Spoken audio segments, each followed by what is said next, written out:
Hello and welcome to the 9 News Business Buzz, where we take up what's happening in business, why it's important to you and our economy. I'm Ryan Frazier, 9 News business expert and CEO of Frazier Global. You know, folks, these days Colorado has a number of housing issues, and the model for building homes is not just about single-family homes or massive apartment complex. That's not always the solution. In fact, there is an effort by the state pushing for more density, the missing middle, as some call it, duplexes and townhomes and backyard cottages, which could reshape our neighborhoods. The debate over housing these days is on affordability, design, and density, which could create new opportunities for builders and aspiring homeowners, but also some new tensions within our local communities. Right now, the city of Lakewood appears to be working towards a plan to move forward with a plan that would allow for more duplexes and townhomes throughout the city. Supporters say more housing options are needed, not only because of the affordability issue, but also because of demographic shifts.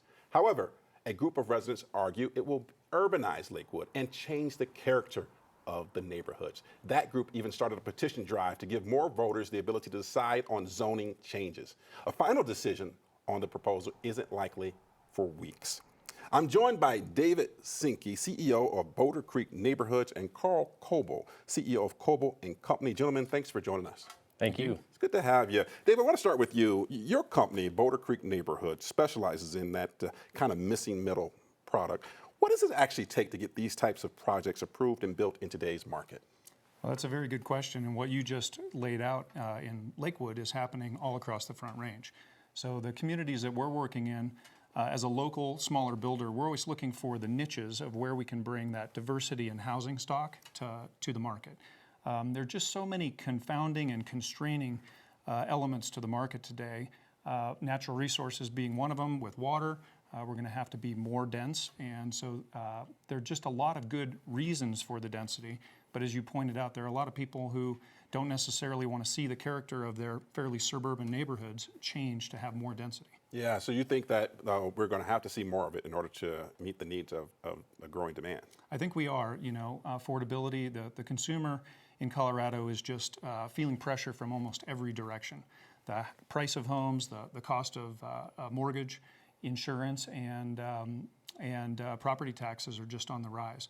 So we're going to have to get creative as home builders to come up with all kinds of new housing solutions, and most of them are going to be on the more dense side. What are the types of things you're kind of thinking through and your role as CEO of Boulder Creek Neighborhoods? Yeah, so we have a number of examples of, I think, pretty creative projects that we're working on. One product in particular is called the We Cottage.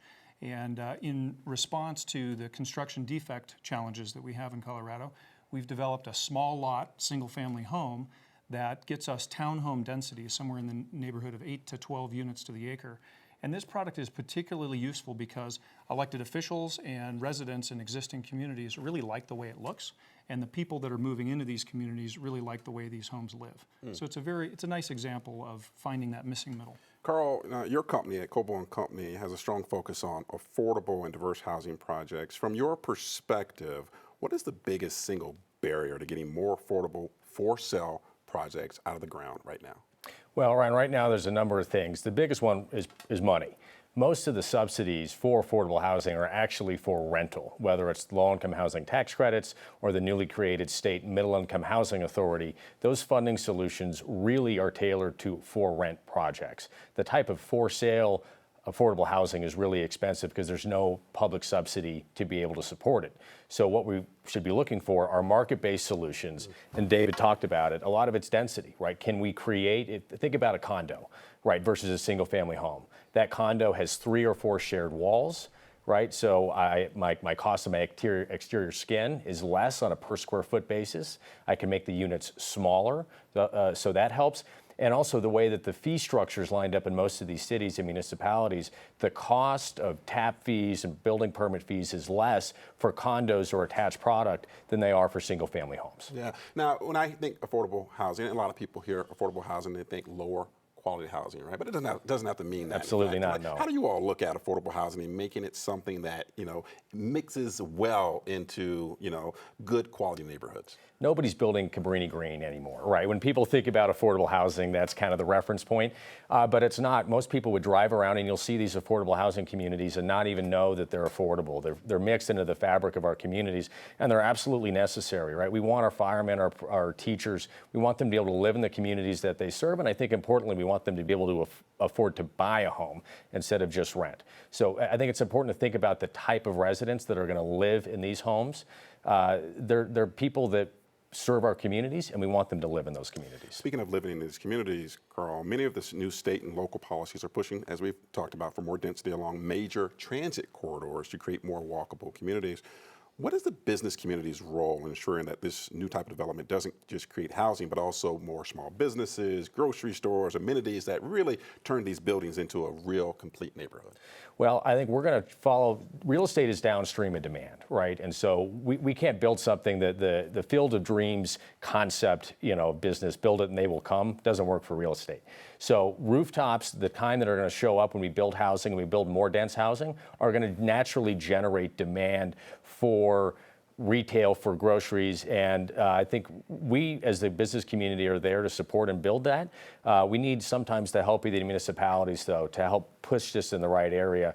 What we see in Denver, for example, is a requirement that a lot of ground floor be retail, and a lot of the retail is not leased up, and so it sits there vacant, and that doesn't help anybody. David, I want to come to you. As we talk about this debate across Colorado and our local communities, over density, over affordability, over design, what does the future of Colorado neighborhoods look like to you? Yeah, I think increasingly we are going to see more density, which means we're going to have more verticality. There's a community that we're involved in up north called Baseline. It's being developed by a local firm called McWinney. And this may be on a little bit of the extreme edge of it, but these homes are on much smaller lots. The homes are 2- and 3-story, very few ranch plans. And a huge variety of different types of homes. So you've got rental homes that are townhomes. We've got a whole variety of different size single-family homes, and then the townhomes as well. And I think, if you've been a resident in Colorado for a long time, this really, if you were to drive through this community, it really does feel different from your typical suburban community. So I think that's going to happen over time as there's going to be a densification, sort of a more vertical product. One thing that we're really concerned about, because we love to, one of our biggest segments is actually to serve seniors. And that verticality, that densification actually makes it very difficult to produce low-cost senior housing. So something we're spending a lot of time trying to do right now is how are we going to serve seniors into the future, but also having the density and the affordability that's needed. Carl, as we wrap up, I'll give you just a few seconds. What's your thoughts?